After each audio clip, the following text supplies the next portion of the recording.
మీ business ఏదైనా మీ ఊర్లో promotion చేయాలంటే అది సుమన్ టీవీతోనే సాధ్యం. ఇప్పుడే సంప్రదించండి.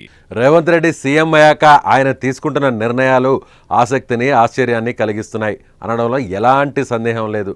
పాలనలో తనకంటూ ఓ ప్రత్యేక మార్క్ కనబరిచేలా ఎప్పటికప్పుడు సీఎం రేవంత్ రెడ్డి సంచలన నిర్ణయాలు తీసుకుంటున్నారు. అందులో ఒకటి హైడ్రా. చెరువులను మింగేసే అక్రమార్కుల గుండెల్లో హైడ్రా నిద్రపోతుంది. తాజాగా మరో అభినందనీయమైన నిర్ణయం తీసుకున్నారు రేవంత్ రెడ్డి. ట్రాన్స్జెండర్లకు ఉపాధి అవకాశం కల్పించే విధంగా వారిని హైదరాబాద్ నగర ట్రాఫిక్ నియంత్రణకు వాలంటీర్లుగా నియమించాలనే ఆలోచన చేశారు. హైదరాబాద్ను వేధిస్తున్న సమస్యల్లో ట్రాఫిక్ ప్రధానంగా ఒకటి. నిత్యం లక్షలాది మంది వాహనదారులతో రోడ్లు క్రిక్కిరిసిపోతాయి. కొన్నిసార్లు గంటల తరబడి రహదారులపై నిలిచిపోయే పరిస్థితి. దానికి తోడు ఇటీవల రోడ్డు ప్రమాదాలు పెరిగిపోతున్నాయి. మితిమీరిన వేగం, మద్యం సేవించి వాహనాలు నడపడంతో ప్రాణాలు కూడా పోతున్నాయి. అయితే ట్రాఫిక్ పోలీసుల పర్యవేక్షణ, సలహాలు, సూచనలతో కొంతమేరకు సమస్యలు లేకుండా ప్రయాణం సాగుతోంది. కానీ సిబ్బంది కొరత కారణంగా పలు కూడళ్లలో పర్యవేక్షణలు లోపించి ఇబ్బందులు కలుగుతున్నాయి. ఈ నేపథ్యంలో ట్రాఫిక్ క్లియరెన్స్కు ట్రాన్స్జెండర్లను నియమించుకోవాలని సీఎం భావించారు. శుక్రవారం సచివాలయంలో మున్సిపల్ పాలనపై అధికారులతో సీఎం సమీక్ష నిర్వహించారు. ఈ సందర్భంగా హోంగార్డ్ తరహాలో ట్రాన్స్జెండర్లకు ఉపాధి కల్పించేలా చర్యలు తీసుకోవాలని అధికారులకు సూచనలు చేశారు. వారి వివరాలను సేకరించాలని ఆదేశించారు. రాష్ట్రంలో ప్రస్తుతం రిజిస్టర్ అయిన ట్రాన్స్జెండర్లు 3,000 మందికి పైగా ఉంటే నగరంలోనే 1,000 మంది ఉన్నట్లు అంచనా.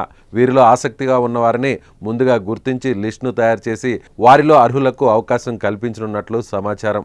అర్హులకు 10 రోజుల శిక్షణ అందించి ప్రతి నెల స్టైఫండ్ కూడా ఇచ్చే యోచనలో ప్రభుత్వం ఉంది. ప్రస్తుతం ఎంతోమంది ట్రాన్స్జెండర్లు సిగ్నల్ వద్ద డబ్బులు వసూలు చేసే వృత్తిలో ఉన్నారు. బలవంతంగా కూడా అక్కడక్కడ పలువురు దగ్గర డబ్బులు డిమాండ్ చేస్తున్నారు. ఇది ఒక రకంగా జనాలకు, ట్రాఫిక్లో ఉన్నటువంటి వారికి పెద్ద సమస్యగా మారింది. అయితే రేవంత్ నిర్ణయంతో అటు ట్రాన్స్జెండర్లకు అలా డబ్బులు అడిగే అవసరం లేకుండా పోయి గౌరవంగా ఉద్యోగం చేసే ఛాన్స్ వచ్చింది. ఇటు సిగ్నల్ వద్ద వాహనదారులకు కూడా సమస్యలు కూడా తీరిపోతాయి. నిజానికి చాలామంది ట్రాన్స్జెండర్లు ఉద్యోగ, ఉపాధి అవకాశాలు లేకపోవడంతో తప్పటడుగులు వేస్తున్నారు. వారి దారిలోనే మిగిలిన వారు కూడా ప్రయాణించడంతో వారికి గౌరవం లేకుండా పోతుంది. సమాజంలో వివక్షకు కూడా గురవుతున్నారు. దీంతో వారిలో ఆత్మవిశ్వాసం నింపేందుకు రాష్ట్ర ప్రభుత్వం మరో అడుగు ముందుకేసి ట్రాఫిక్ విభాగంలో నియమించేందుకు సిద్ధమవడం ఓ మంచి నిర్ణయం. సీఎం నిర్ణయంపై ట్రాన్స్జెండర్లకు ఆనందం వ్యక్తం చేస్తున్నారు. ట్రాన్స్జెండర్ల వ్యవస్థలో ఒక హోదా ఇస్తూ వారిని ఒక మనిషిగా గుర్తిస్తున్నందుకు ధన్యవాదాలు తెలుపుతున్నారు.